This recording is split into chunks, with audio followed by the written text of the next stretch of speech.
highlights and summary of the round one of our Alpha Testers tournament here at Wolves of Rome. My name is Kyle, and I am one of the founding members of the Wolves of Rome team. I work alongside the devs and the community managers to make sure this whole thing comes together. You may have heard me on Twitter Spaces. I am flying solo today. I'm usually joined by my wingman, Steve, but Steve is very, very ill, and so I'm going to be covering him this week, so you have to deal with me for the summary. But it's going to be fun. We're going to dig into matches, we're going to look at strategies, we're going to see how the players did. We will use a bit of an opportunity to show the gameplay and explain a little bit about how things work as players make moves, which is going to be a lot of fun. And we're just going to basically sum up and look at the highlights of this last weekend's 18 players and 10 matches that took place to give us round one of this Testers tournament. But before we dive into the gameplay, I just want to say a huge thank you to our sponsors. We've got Husky, Perplexus, and JPEG Store as our three headline sponsors for this. And now here's the hard part when I try to remember all the other projects. They're floating around me, so I can kind of like see the logos. We've got project sponsors in Ada Ninjas, Phoenix Arena, Demon Hit Squad, Adania, Crypto Raggies, Superpool, Wi-Fi, Occult Archives, Peppermint, Eggsworld, Nitties, Eden 7, Ada Army, Battle Borgs, YOLO Solos, Keyboard Warriors, Hype, Cosmic Cuties, Ada Zoo, and X-Race. All projects that came in and threw prizes into the prizes wallet. You can check out that prizes wallet. It's $WOR prizes. Check it out on Pool PM. It's growing by the day. We currently estimate its value at over 8,000 ADA, and by the end of the tournament, it'll likely be over 10,000 ADA because things keep rolling in there. These are awesome sponsors, and they want to make this special for the players and special for the people watching and tuning in. We see this as an opportunity to show off our game, but also have fun with our community and with the Cardano community, giving us something fun to celebrate as opposed to all the drama that we experience in the crypto space on a daily basis, right? So let's enjoy and let's get stuck into these games. We're going to go one by one through the games, just in highlights. And the first one we've got is coming up on screen now. And our first match in review is Cyanescens versus TheLarsOfUs. And as you can see, Cyanescens bans Lars' Cockatoo deck, and Lars bans Cyanescens Aurelius deck, and they pick the decks that they ban from their opponents. Really cool. So they obviously fancy those decks. And early start for Cyanescens. You can see he's got two bone-eating centipedes out. Lars is definitely taking care of one of those here. But it looks like Cyanescens has a counter as well. So, you know, the tough thing about a Cockatoo deck is it has such an early unfold for play and swarms the opponent, and it can become quite difficult to clear the board if you don't have the right cards in your deck. And as you can see, there it is. That is the swarm. Lots of Cockatoos in there. A Snow Warrior just making things worse. It weakens all its opponent's units. And those bone-eating centipedes just get stronger and stronger as they kill stuff. As you can see, it says slay, gain +1/+1. So every time it slays a unit, it gets stronger. So, I mean, already now there's quite a big disparity in life totals. It's an early lead for Cyanescens. This one is, this is a fast-moving match, I think. And yeah, obviously, of course, a big attack. Tough decisions to make here for Lars. You gotta hope he's got a Black Swordsman or an Architect in his hand to clear the board. Otherwise, this is going one way. But we'll see. It's still relatively early. 18 life. You still have some... Oh, wow. It's a big attack. And there we go. Legatus, but strong cards, just a little too late. We're going to fly through the end of this game. You can see Lemur Spirits, Bounty Hunters. That's Bone-Eating Centipede still around on Cyanescens' side. Yeah, we're going to fly through this end game and just see how Lars does. He's going to hang on, it looks like. He's on 6 life to 27. Yeah, this is going to be tough. He's got some big units out, though. All regenerate cards. Well, 2 regenerate cards there. Legatus is giving a strong buff to his other units. So you never know. You never know. But it does look tough. That Lemur Spirit is pretty much... Yeah, and you can see it slowly winds down. And as expected, down to 1 health. And that's pretty much where it ends. Yeah, that's the end there. So that was the first qualifier match, and Cyanescens made it into round 1 in that match. So congratulations to our winner there, Cyanescens. Alrighty, our next qualifier match is Kircia versus Samy Turbo, and Kircia goes ahead and bans, let's see, bans Samy Turbo's Lich deck. Samy Turbo bans the Cockatoo deck. Kircia chooses Aurelius, and Samy Turbo chooses Cockatoo. Great, this is going to be interesting. We've got Aurelius versus Cockatoo again. Let's see how we do. Early game, it looks like Samy Turbo comes out just like the name. Full force towards Kircia. Trying to do the exact same thing. You can see it's a common trend, but it looks like Kircia can hit back here. She's got Aurelius in play, and she's managed to clear some of the board from the Cockatoo deck. She's killed Cockatoo once, it seems, judging from his mana cost. But she is lower down on life total. Let's see what happens here. Would be nice to see Aurelius push back against this swarming of the Cockatoo deck. Yeah, an easy win here. 2 just meat shield blockers from Samy Turbo. Obviously just trying to kill some, buy some time for a comeback here. I think at this point, if you're playing a Cockatoo deck, you would like to be further ahead. Samy Turbo is ahead on life points, but you'd kind of like the board to be full. And oh, she's played, Samy's played a Count Cockatoo right in play again, which indicates that there wasn't anything better in the hand, which is a bit telling for Kircia. And yes, and straight to the Arcani Blast. Now the reason why she's playing Arcani Blast is Kircia knows that Aurelius can regenerate, so if she kills Count Cockatoo, it gets more expensive over time. A little later in the match, we've got Aurelius is now Imperator, so he is now promoted, and at this point, his promotion condition means that every time he takes damage, he deals that damage directly to his opponent when he regenerates. So, yeah, tough stuff. And here we've got him with a spell shield and a buff, and I think so many cards in Samy Turbo's hand, it's hard to believe that none of them are good or good to be played here. Unless there's some kind of special strategy, I would suggest getting some of them out. Kircia sitting with a strong lineup here, and yet that's a big attack. That's a big attack. Total damage of 10 here, and no blockers on the board from Samy Turbo's side to stop anything, so it looks like it's all going to go through and take Samy down to 20 health, which will definitely give Kircia a bit of an edge here. Not only does she have the units on the board, but also the life to work with. And a promoted commander. Aurelius is quite a beast once promoted. Yeah, gonna have to take the damage, Samy. Gonna have to take, yep, down to 20 life. Ouch. That's a tough one. Let's see, a little later game. Oh man, Battle Ruins. So what this card does is it damages all your units, and then any of them that survive get buffed. And so Kircia is playing this, obviously damaging her own units and then making them stronger. It does look like Samy has managed to get some units on the board now, which is great. So you can see we've got Dragonsmith, and we've got a couple of small units just to keep blocking. I think that's a wise move for Samy.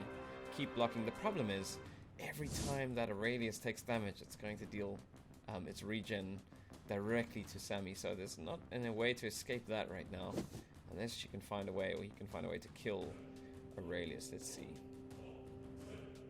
No, I would not make that attack, Samy. I would not send that yeah, suicide mission for the Cockatoo. Ooh, okay. Playing Count Cockatoo again.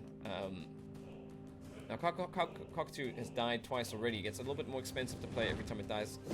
Ah, man, Kircia just played a Black Swordsman. That's going to deal 3 damage to everything on its opponent's board. And yeah, there it is. Clears the board with that Black Swordsman. And I think this is the end here. I'm not quite sure. Yeah, oh, the music even is indicating it's the end. I'm not quite sure how you'd navigate this. This looks like the end game. And yeah, I don't think it matters what you block at this point. Yeah, that's the end of the game. Unless there's a spell being played. Nope. That is the end. And so a big congrats to Kircia, who came through and fought her way into round 1. That was her qualifying match. Congrats. That was a really cool game to watch. And nice to see Aurelius push past the Swarm deck. Alright, who we got next? Oh, NiekH versus EynsteinH. This was one of the first matches we held in the tournament. NiekH goes ahead and bans, well, gets his Cockatoo deck banned, and he bans his opponent's Decimus deck. That's interesting. Chooses Aurelius, and EynsteinH chooses Cockatoo. Another Aurelius Cockatoo match. Oh, and straight to it. Big fold out in early game. And it looks like EynsteinH, who is Wilburn in-game, is pushing for an early swarm. This is a lot of units on early in the game here, so Let's see what NiekH does, but it looks like NiekH's on the back foot a little bit here. Not a lot of units in play. Seems like Aurelius has already died once at this point in the game. Ah, nice. In combat spells always help. So he's going to keep his Evocatus alive with an Adrenaline Rush, which is going to give it a buff so that it survives against that Vigilant Raccoon. And he's going to hit back himself. Okay, he's managed to turn the game around here. His 2021 is relatively even, but he's definitely got an edge here with the Equitus Knights. These guys get stronger, as you can see there. As they attack, they get stronger for every soldier in play. So looks like Wilburn is deciding who to block. Now, Wilburn does have a Lord Cockatoo that is upgraded, promoted. So all of his units have fortified, which means they take 1 less damage from every source. So his Black Swordsman should actually survive. Oh, wait, no, another Adrenaline Rush. NiekH is master of the in-combat spells here, surprising his opponent. Okay, oh, he's managed to really push down life totals now. 2013 to NiekH. NiekH is managing to take the late game here after Einstein was really pushing early game. Ooh, this is a hell of a card. Disappearance is a card that can clear the board. And it's a very big anti-neutral, I guess anti-roam card, or anti-anything that isn't neutral card. Oof, another Obliterate on Lord Cockatoo. Now Lord Cockatoo to come back into play will cost 10.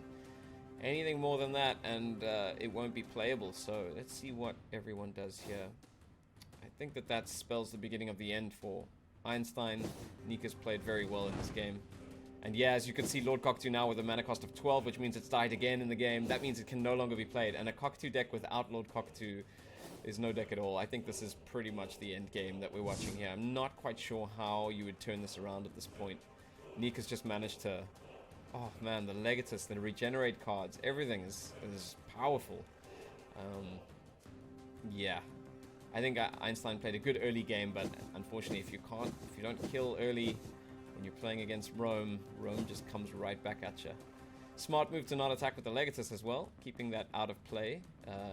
It's a good call, because it's giving a buff to all the other units. You don't want it to die in combat, so... Yeah, I don't know what you'd do here if you were Einstein. I guess you just have to try your best. He's gonna take 10 damage here. That's probably gonna be it. Let's see. Puts him on 3 health, 6 health. Oh, yeah. Alright, on 6 health. Let's see what he's got now. We're on 6. And this is well played. Yeah, he's gonna damage his Aurelius. Now Aurelius, every time he heals, deals damage to his opponent. So as you can see, there's the heal damage put right through to bring Einstein down to 2 health. Oh man. And that was a suicide mission right there by Einstein. So he played a Black Swordsman. Now Black Swordsman deals 3 damage to all his opponent's units, which dealt the 3 damage to Aurelius, and of course didn't kill him. So when he healed, it spelled the end of the game. And so well done, NiekH, our winner for this game. Awesome. Alright, our next match is Kircia versus Slumbershark. Now, Kircia is playing her first round 1 match after qualifying, so good to her. She's had her Aurelius banned, and she's banned a Lich deck. She's chosen Cockatoo for this game, and Slumbershark has chosen Zenobia. That's the first time we're seeing Zenobia in the tournament. Let's see how this unfolds. Okay, so Kircia off to an early start with units, taking a little bit of damage at this point, but nothing notable. This is still any player's game. I am noting, though, that Slumbershark has been getting the practice in on a 5-game win streak with that little emblem on the profile picture, so something to take note of here. Definitely not a pushover player. And Kircia's sent in some attackers. Let's see. Okay, now Slumbershark only has 1 unit to block with. The Aristocrats are pretty useless at this point. They cannot attack or block. They just take up space. Another big attack by Kircia. She's really putting on the pressure here, trying to keep her opponent's board to a minimum. But Slumbershark does have a Praetorians out. That's a first strike card, so it deals its damage first in combat. Oh wow, Kircia's really putting on the pressure. Really trying to do what you do when you have a Cockatoo deck, is just take the early game. And the life totals indicate that she's been quite successful with this so far. 27-18, Slumbershark is in trouble. Lots of cards in Slumbershark's hand, though, which means lots of options. Usually indicates the potential for a comeback, but not always. Let's see. Alright, this is just volume at this point, just sending in everything. Some interesting choices. Attacking with the Delphic Priestess. I think Oh wow, another huge attack by Kircia. And she's got Cockatoo upgraded as well. Slumbershark is in trouble here. There's no two ways about it. This game is going Kircia's way. It's just swarming the deck, swarming the opponent. Yeah. And you can see Slumbershark hanging onto that Lemur Spirit, not using it to block. Needs to keep that card so that it can keep generating Lemurs every turn, because Slumbershark definitely needs the units on the board, so this is a tough one. Yeah. To make things worse, Kircia's got that Snow Warrior in play, which is reducing the attack power of all the opponent's units. Ooh, oh, that's a twist right there. Okay, so Slumbershark has obliterated Lord Cockatoo, and that means that all the units on the board are going to lose a buff. They're going to lose +1/+1, and they're going to lose Fortified. And let's see what happens. Kircia plays an Adrenaline Rush to try to keep the Snow Warrior alive, to keep her opponent's units weaker, but the damage is done here, I think. Let's see what happens. She might win the Snow Warrior fight, but yeah, she loses a lot of those units. And she plays Nissa Bounty Hunter. Now there's a combo here. Lord Cockatoo and Nissa Bounty Hunter are a board wiper combo. It looks like Slumbershark wasted no time getting rid of Nissa. Yeah, we've got... Oh, that's a good play. Quick Strike and Praetorians on the Metallic Drake to make sure it doesn't deal damage. The Drake deals excessive damage, so any of the leftover damage from its attack will go straight to the opponent. So very smart move by Slumbershark there, getting rid of the Drake. And it's 28-7. Kircia has a full board. I think Slumbershark has played an incredible game here. And yet we are still seeing... Oh, I just see what happens. Zenobia promoted. That last spell that was played was the last spell that was needed to promote Zenobia. Zenobia just needs to see you play a certain number of Noble's Fortunes and then promotes to her third form. And in her third form, if you have 6 or more ally units on the board, you automatically win the game. So, wow, what a game! What a game! Well done to Slumbershark. Kircia had it in the bag. I bet you didn't see that coming. Wow, that shows you it's not over till it's over. Well done, Slumbershark.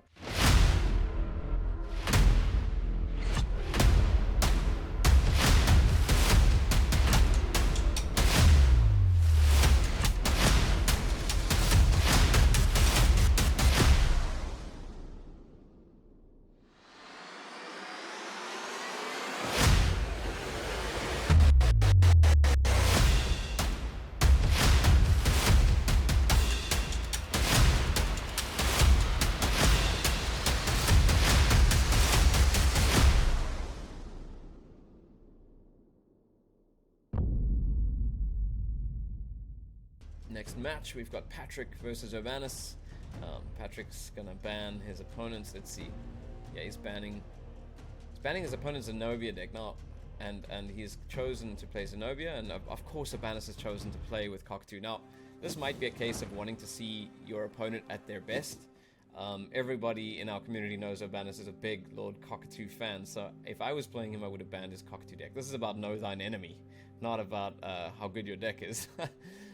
Looks like Patryk is off to a pretty decent start though. Managed to get rid of one of those aristocrats, needs to get rid of 2 more in order to promote Zenobia.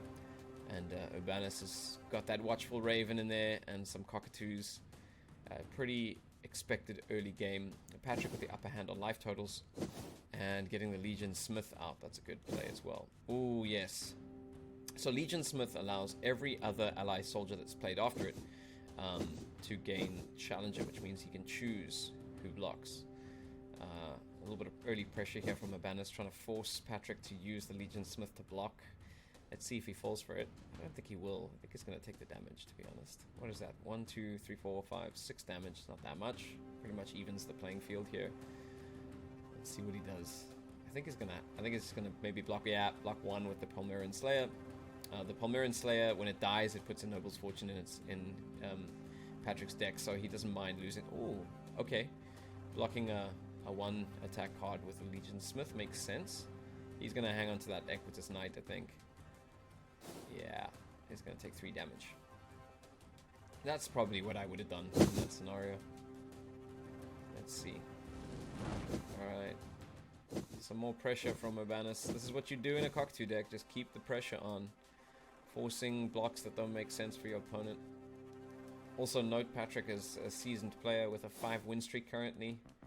So not to be laughed at. Urbanus is well known to the community. Has been playing the game for a long time. Has always favored the bird deck. You can see just birds in play. Birds for a commander. I think Patryk's struggling to find some traction here in this game. Yeah, it looks like he's struggling to get something big out that's going to change the tide. He really needs a board wipe. He's probably holding on to an architect card. Yeah, 22-25. It's now swinging Urbanus' way. Let's see what he... Okay, he's playing some of those Noble's Fortunes. Those are used to promote Zenobia in the game. Just to clear some board space, but it's not going to change too much here. Oh, Lesser Dragon gets played. Urbanus is really putting the pressure on now.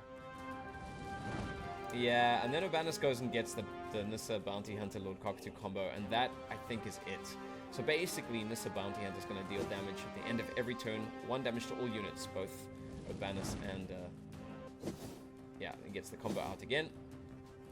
There was a bit of a board clear here with the Architect, but the Nissa Bounty Hunter and Lord Cockatoo combo is in play. This is something to look at. These two cards just play off each other so well. You know, all your units get fortified so they don't take damage because of the Cockatoo, and then all your opponent's units are getting weaker every turn. It's just a hell of a combination. And yep, that's going to be the game. Wow, well played, Urbanus.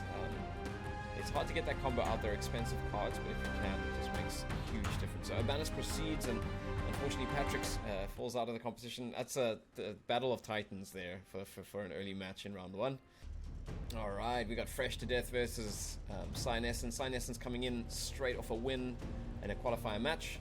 And Freshtodeath gets his Aurelius deck banned. Cyanescens gets his Aurelius deck banned. They both pick their decks. It's Liches versus Cockatoo. This is going to be interesting. First time we're seeing Liches in the tournament now.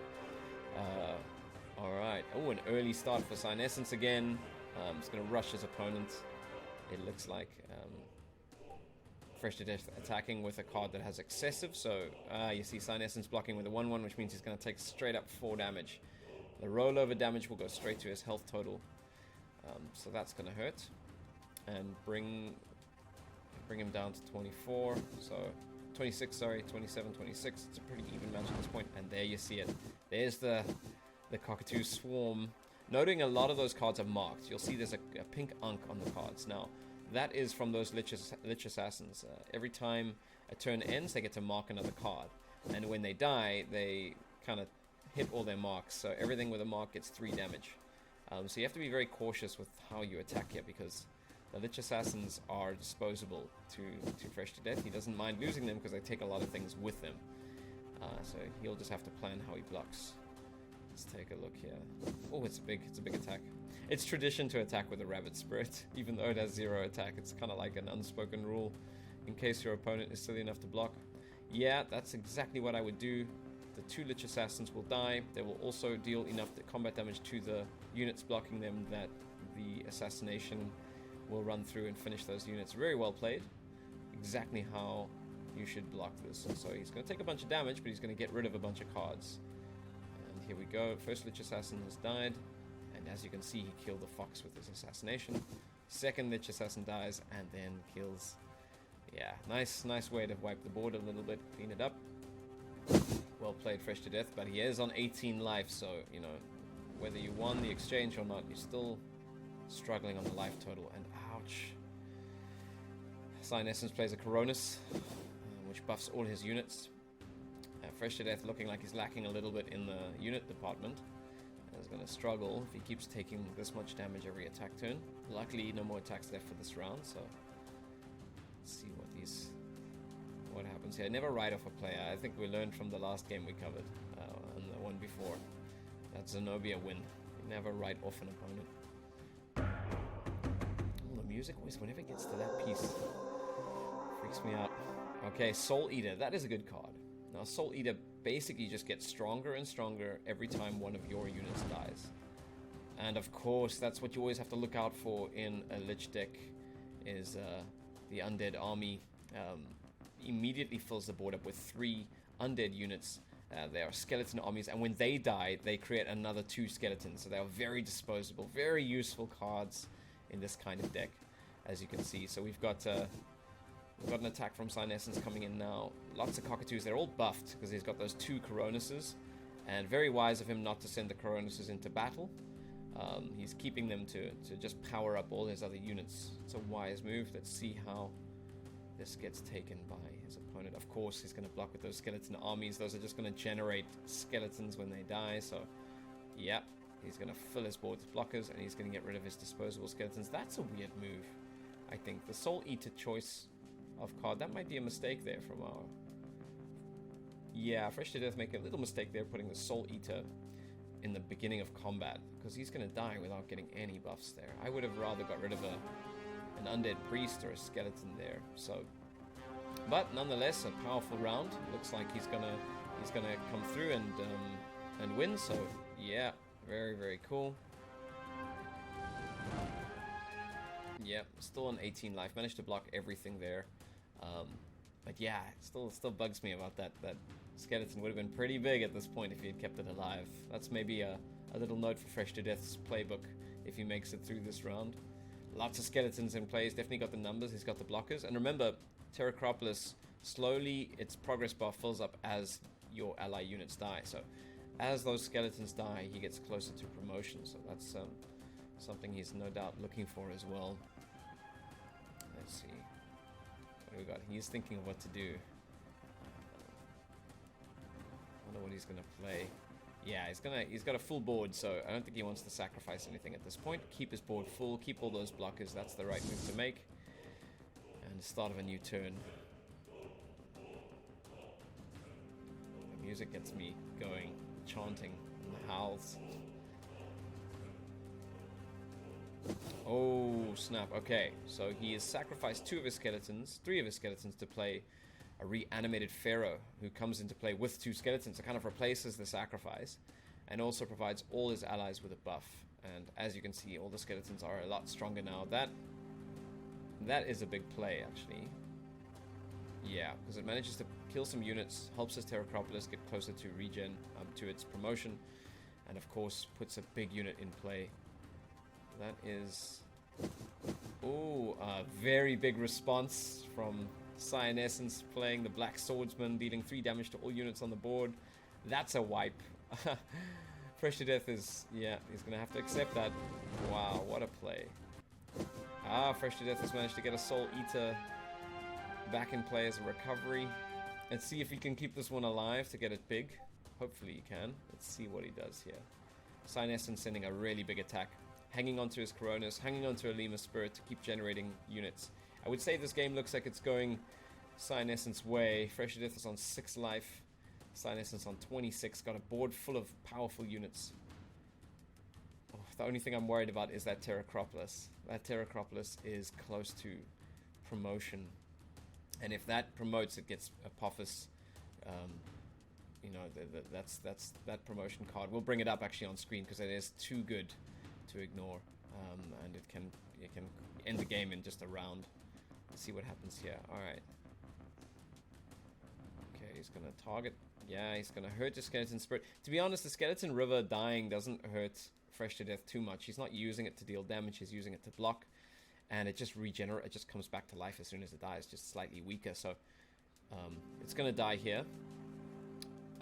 Unfortunately, he did not block well with his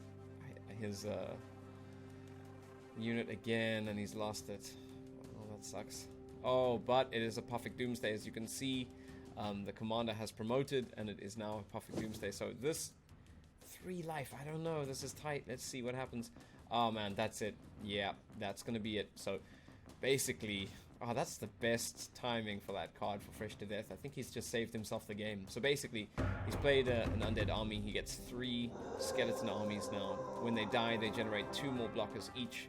So that means that every time one of them dies, Apophic Doomsday deals 1 damage to everything on the board. And that's pretty much end of game, as I see it. Because he can just keep on blocking. Anytime something dies, it regenerates more units. Wow! He saved himself here. This is incredible. Let's just see. Yeah. It depends what next is played, I guess. We're going to wrap this up. But I think that's a late game save. What a save. Yeah, too many. Yeah, Perfect Doomsday's in play. It's indestructible. Oh, he's got a Warhusk as well. Yeah, that's it. 2 damage every time something dies. Skeleton River can die endlessly. He's still got 4 cards in hand. He just has to wait this out. I think that this game goes to Freshtodeath. Wow, that's incredible. From 3 health manages to hold onto the game. That is crazy. Cyanescens played an incredible game here. This was truly one for... This is one where I want to see a rematch of at some point. Because these 2 players played really well. And yeah. I think that's going to wrap up the game. That's going to go to Freshtodeath. Yeah, Freshtodeath wins on account of dealing 2 damage every time he loses a unit. So he really doesn't have to do anything for the rest of the game. And he wins. Well done, so impressive.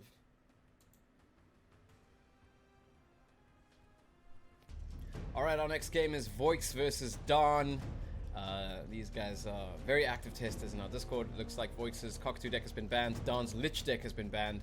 And I'm expecting once again, yep, we've got an Aurelius versus Cockatoo game again.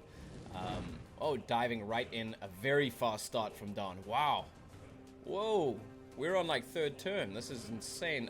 Yep, it's Ulfric Wolfmaster who did this. He summons 2 wolves when he comes into play, and in a Cockatoo deck, that's lethal. Yeah, there we go. A very early start. This is going to be a fast match unless Voix can get a foothold. Those weird wolves again, they can't block. That's the problem with them. They're so cheap, but they can't block. And yeah, this is... Wow. This is a very, very fast match. It's a blitz match, really. Coronis Acolyte is in play, buffing everything. So now you've got a lot of units, and they're not that weak as well. So let's see what Voix does here. I'm not sure. This is a perfect example of a Cockatoo deck blitzing an early game and just getting a lead that's too far ahead. Right now it's not too far ahead, 25-20, we'll see. I mean, you only have 1 blocker, right? The weird wolves can't block, so yeah, I mean, it's probably... He has to keep Aurelius alive to be able to get it regenning. Oh man, yeah, that's 2 health left. Yeah, I would say that this game's done. Yeah, he's gonna go out with a fight though. He's gonna send those weird wolves to go fight. What's Daan gonna do here? I think Daan's probably gonna block with meat shields or just take the damage at this point because he's got so much health. Yeah, it looks like he's just taking the damage. Oh, that's a boss move. He just takes the damage right on the chin. Takes him down to 10. That was a bit risky. But yeah, I think that's the end of that turn, so I don't think anything can... Yeah, that's it. And he attacks with everything. Wow, fast match. Fast match. Very convincing win for Daan. Well done, Daan.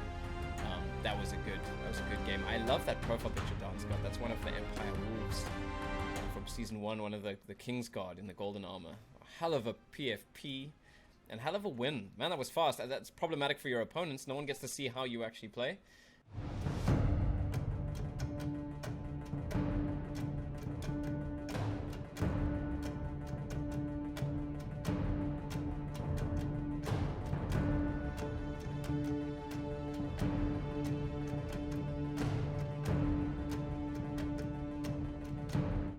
Next game, Benji versus Zingzongzung. Let's see how this one goes. So Benji gets his Cockatoo deck banned, and Zingzongzung gets his Aurelius deck banned. So this is going to be Liches versus Liches. Okay. This is our first time seeing one of these in tournament. This is going to be interesting. Okay, so we've got the undead versus the undead here, guys. Oh man, exciting. I think I missed this game live, so this is kind of me getting a full look at this match for the first time. Bone Barracks. Alright, so far they're playing the same card in turn 1. I have a feeling that they might have a very similar deck build to each other, based on how the game's unfolding already. Okay, Skeleton Unit, card that dies and puts another card with dying in your hand. Just a useful way to keep your options open, especially in decks that are built to have units die. So it's not a counterintuitive way to play, right? When you're playing undead, you basically want your units to die just at the right time. Nice little quick attack there with a Skeleton Unit. Zingzongzung didn't want to block because his undead priest buff wouldn't go on anything. And it looks like he's got a skeleton army in play. Both of them have a skeleton army in play. Yeah, there's the Soul Eater. Let's see if this Soul Eater actually gets used effectively. So far, it looks like it will. Never attack with a Soul Eater in the front of a line. That's the rule. Because you want the Soul Eater to grow in strength. Alrighty, let's see. Okay. And yeah, that's well played. So what Benji's doing there is he's not blocking in a way that would kill the skeleton army. And he has another attack turn. Yeah, he's just taking damage and losing his own units. He's trying to get his Apophic Doomsday promotion from his commander before his opponent. So he's choosing to try lose units while his opponent doesn't.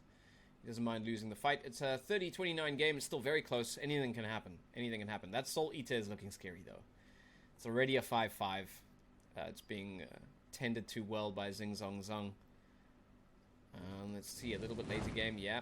Oh, he's got a Warhusk out as well. Now, Warhusk is kind of like...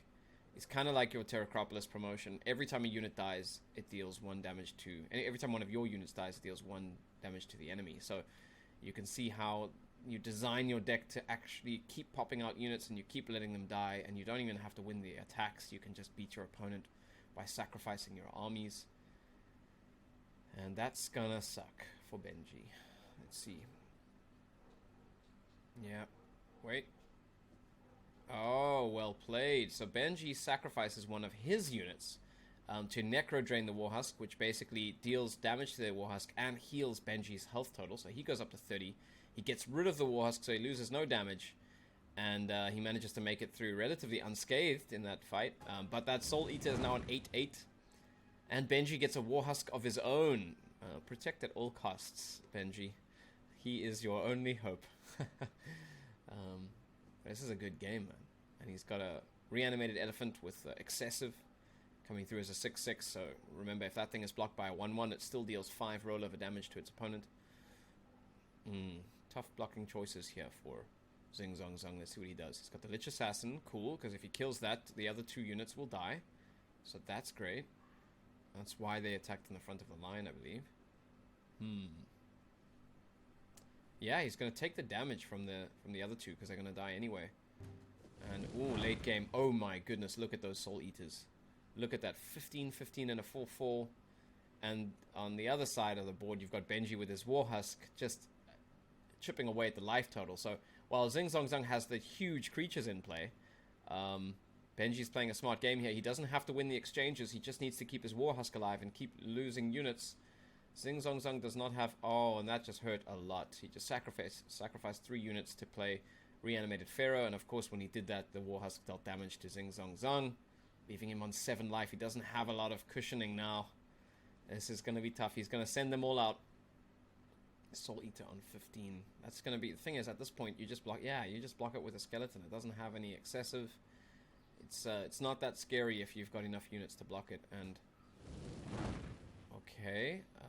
Wow, 4 health now. And yeah, Benji just played the skeleton armies. So that's pretty much the game at this point. I can't see Zingzongzung recovering. I just can't see it. Yeah, I can't see it. He's Benji's going to keep that Warhusk, and at this point, this is the end of the game. The Warhusk will do all the work for him. He doesn't need a single one of these attacks to get through. He just needs to lose a few units. Let's see what his opponent blocks with. Let's take a look. We're fast forwarding through the thinking because the players take a while sometimes to make the right choice. Remember, the final and semi-final are going to be timed matches, so they're going to be much faster paced. That's where you would block the Soul Eater. Look, it doesn't matter what you block at this point. Zingzongzung's units are too strong, and so they're going to kill Benji's units. And if they kill Benji's units, Benji will deal damage to Zingzongzung just with that Warhusk. And that looks like it is the game. Yeah, that looks like it'll do it. Might bring Zingzong right down to 1. Let me just try to do some quick maths. Nah, he's going to take 6 damage from the first skeleton army anyway, so the game's over.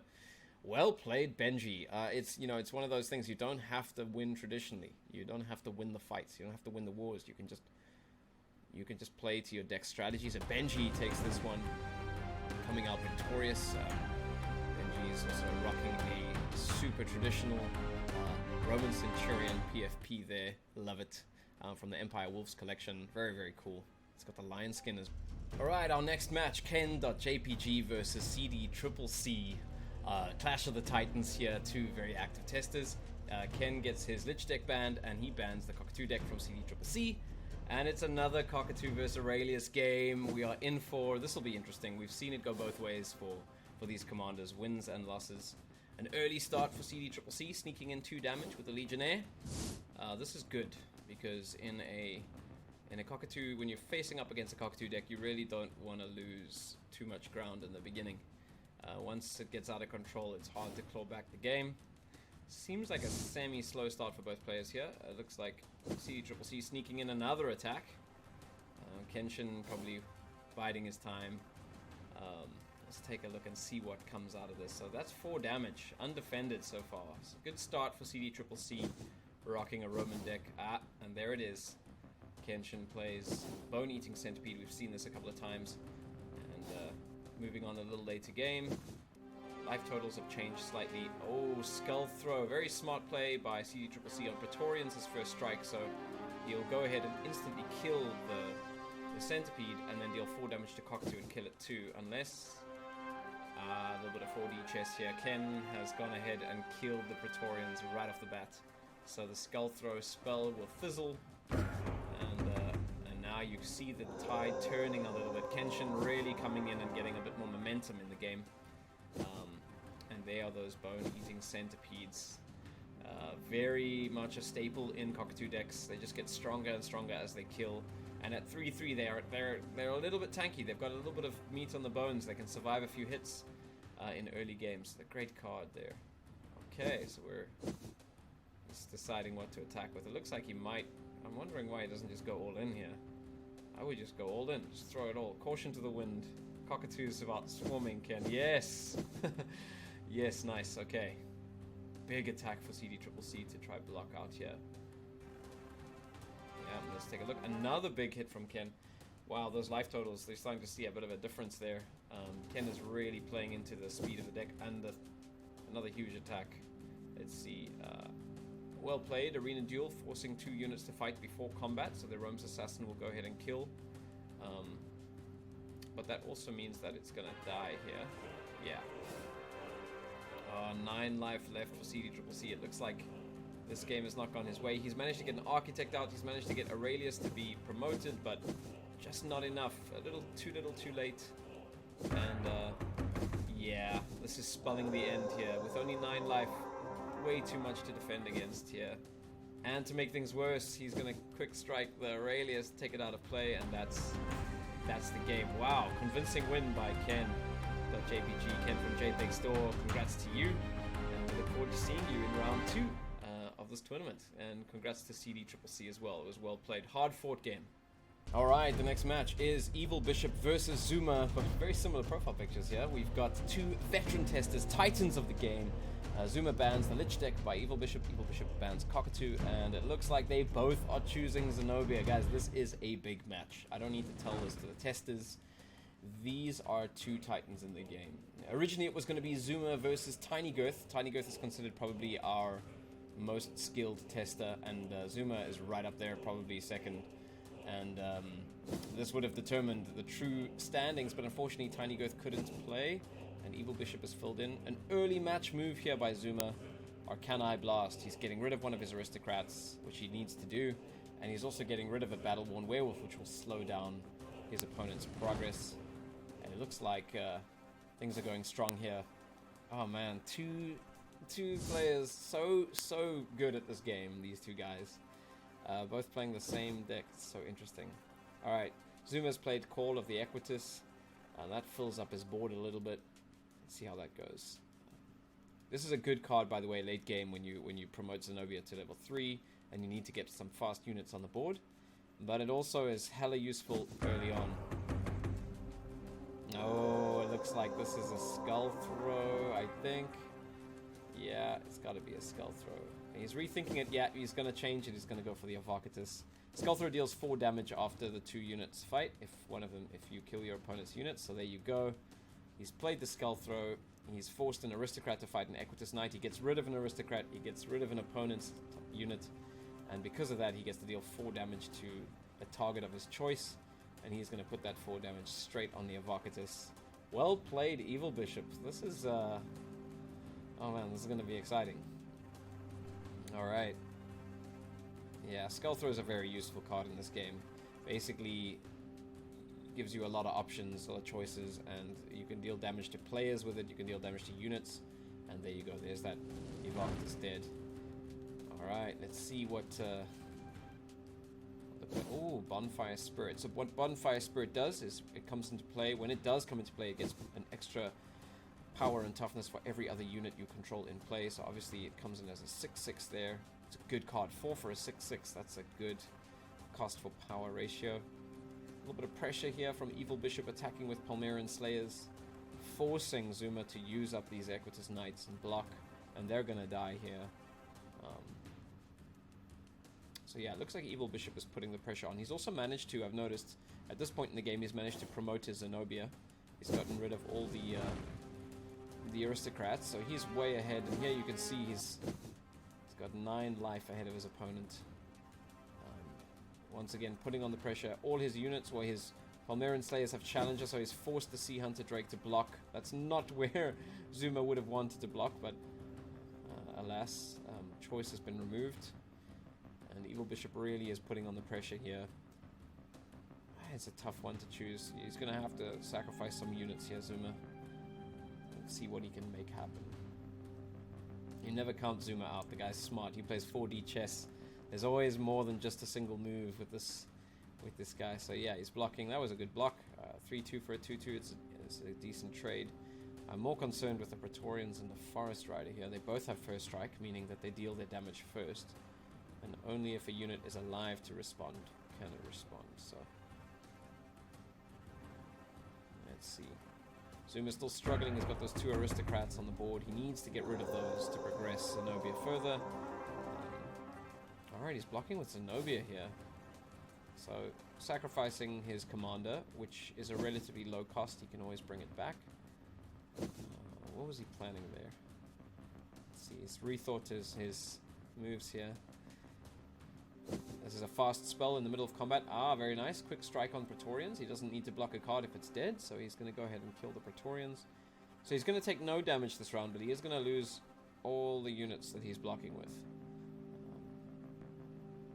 And his opponent, to be fair, will also lose some units. Oh man, a response from Evolbishop. Another fast spell, buffing the Praetorians to keep it alive and deal more damage. That backfired on Zuma. Ouch.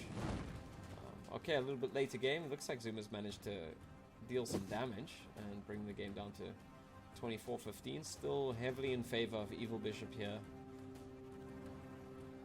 This is a tough one. And you also can never count out players playing a Zenobia deck. You know, at any point in time, Zenobia could promote, and then all of a sudden it's a win the game scenario. Very nice. Bonfire Spirit buffed in combat to be able to take out the Evocatus. Well played by Zuma, sacrificing his card, but at least getting something for it, because if he didn't, that Evocatus would have just healed after combat, so pretty solid. He's managed to clear his opponent's board. It does look like he has more units, but remember, 2 of those are aristocrats, which are essentially useless, and his Zenobia has got 0 attack because Evolbishop has the Snow Warrior there, so it is not over, but it is not looking good. Ooh, and a big boy. He plays the Legatus, rebuffs all his units, and he needed that. He needed something to really kind of give a kick. Alright, this is important. These little Nobles' Fortunes are chipping away, and as they get played, you'll see Zenobia, Evolbishop Zenobia will slowly get closer to promotion, and the Noble's Fortune just deals 1 damage. But he's going to keep using them, and 1 damage when you only have 14 life starts to add up. There's another one. Oh no, I feel like it's chipping away at the iceberg here. Zuma with an attack. He manages to get his Zenobia to promote. That's great. He's got 3 Palmyran Slayers in play. It looks like he's managed to claw back a bit of momentum here. Very good.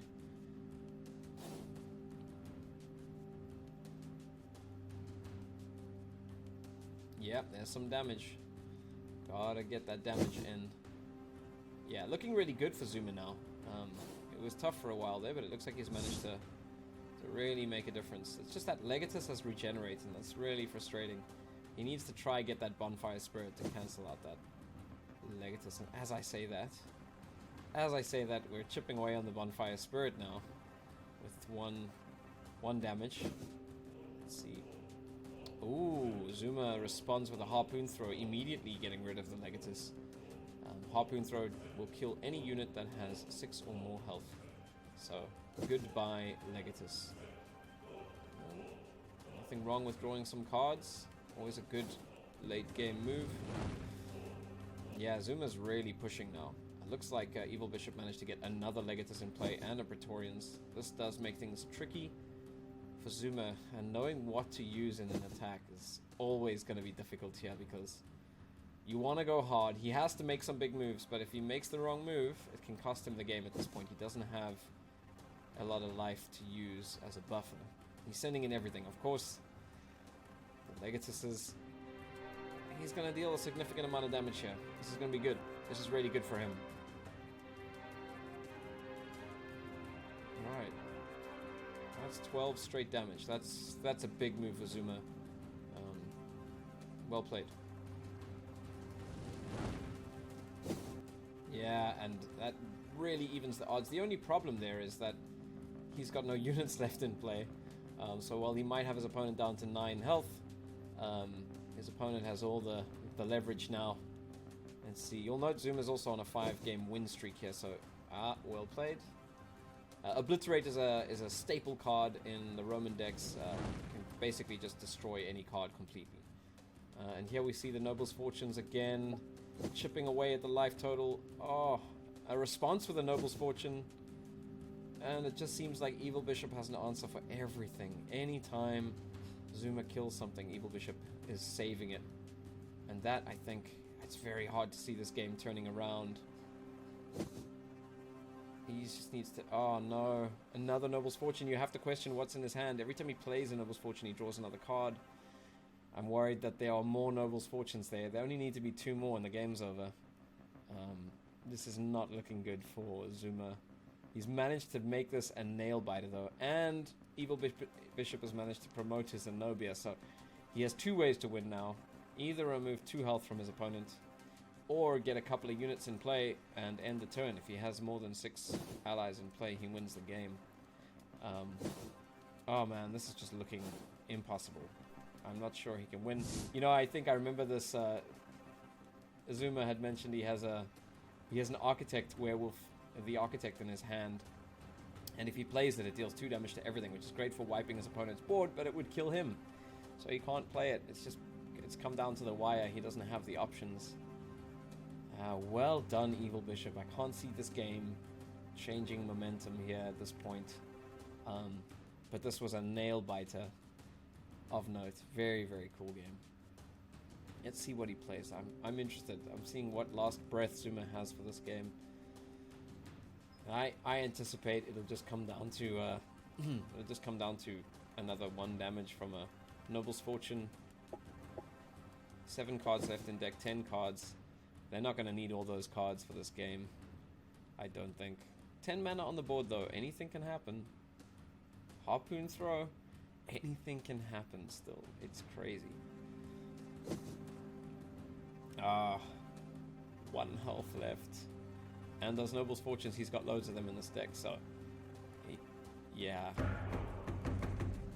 I think it's coming down to a... I think it's going to come down to a Noble's Fortune to finish the game. He's got Zenobia in play. It's either that or he attacks next turn and there aren't enough blockers, so... what a game. Titans. And Zuma was the favorite coming into this match. I think Zuma wasn't the favorite when he had to face off against Tinygirth. But then in this match, he definitely... Evolbishop wasn't feeling super confident. But he is also a veteran tester, and these guys know what they're doing. Let's see. Yeah, and that's it. That's going to be it.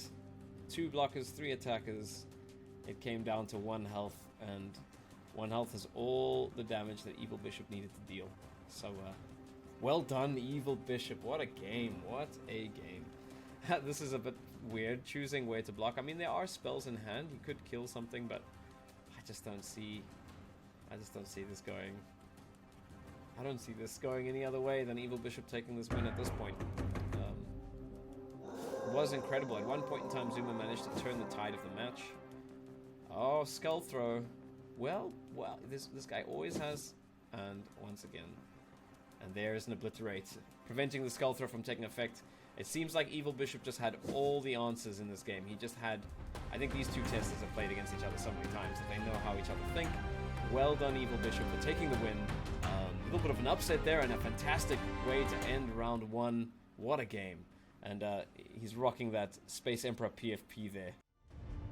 And there you have it. That is round 1 of our Alpha Testers tournament here at Wolves of Rome. Thank you for watching. Hopefully you pick a player to follow through the rest of this tournament, someone to root for, someone to rally behind.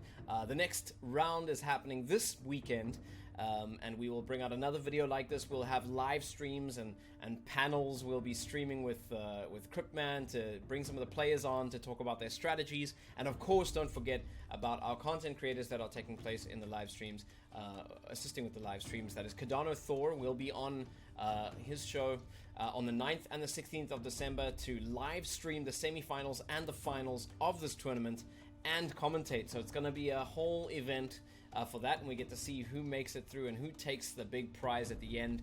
But don't forget, there's also Blake CNFT, Atlantic, Freedom 35 is Encryptman. We're going to be, and I think I'm pretty sure a few more people in this space will pick this up and stream it as it goes. It's an interesting thing to be part of. So we look forward to having you for the rest of the streams. We look forward to seeing you in the community and hopefully joining testing. Remember, this is not the last tournament we will do. This is the very first. We're just dipping our toes in the water. We're just getting started. We're having way too much fun to stop now, so we're going to be definitely doing this again. So if you think that you can do well in a game like this, or you're a project that wants to jump into this, sponsoring the next one, chat to us. We'd love to do it. This has been a lot of fun, and we'll see you next week for the next round, round 2 knockouts for the tournament, and then following that, the 9th of December and the 16th of December, both at 8 p.m. UTC for our semifinals and finals of the tournament. Thank you so much, everyone, and we will see you next week.